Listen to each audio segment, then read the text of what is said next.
Le message principal, c'est donc, je le disais en introduction, un message de volontarisme politique et d'ambition pour l'Europe. Mais pour porter ce volontarisme politique, je pense qu'il est d'abord indispensable, c'est la première partie du livre, de savoir comment nous en sommes arrivés là. Comment est-ce que cette construction européenne, qui paraissait gravée dans le marbre pour l'éternité, s'est retrouvée fragilisée à ce point? Comment se fait-il que ce qui devait se produire après 1989, après la chute du mur de Berlin, c'est-à-dire la fin de l'histoire, ne s'est finalement pas produit?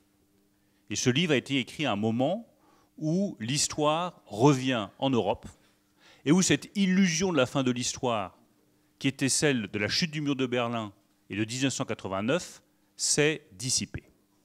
Je pense que nous en sommes arrivés là sous le coup de 3 crises que je développe dans le livre. La première crise est une crise politique. C'est le référendum de 2005, l'échec de ce référendum et son contournement par la voie parlementaire. De cette crise, j'estime que nous ne sommes toujours pas sortis, car le peuple ne s'est toujours pas prononcé à nouveau sur cette construction européenne, et parce que le peuple a eu le sentiment, le peuple français, d'avoir été contourné par ses représentants dans l'expression de sa souveraineté. C'est à mes yeux la première crise qui fragilise la construction européenne et qui nous amène à la situation actuelle que je vous ai décrite. La deuxième crise, dont j'estime également que nous n'avons pas tiré toutes les conséquences, c'est la crise financière de 2008.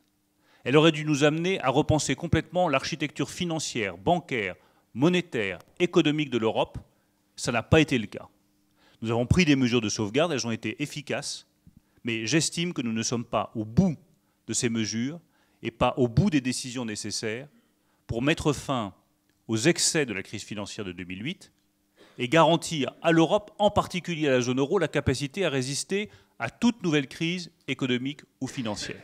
Et de ce point de vue, je partage totalement l'avis exprimé récemment par la présidente du FMI, Christine Lagarde.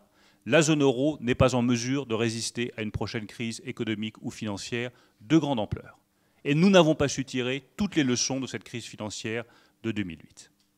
La troisième crise qui explique la situation actuelle et l'ébranlement profond que nous connaissons, c'est la crise migratoire de 2015 qui a donné le sentiment à tous nos concitoyens européens que l'Europe n'avait pas de frontières.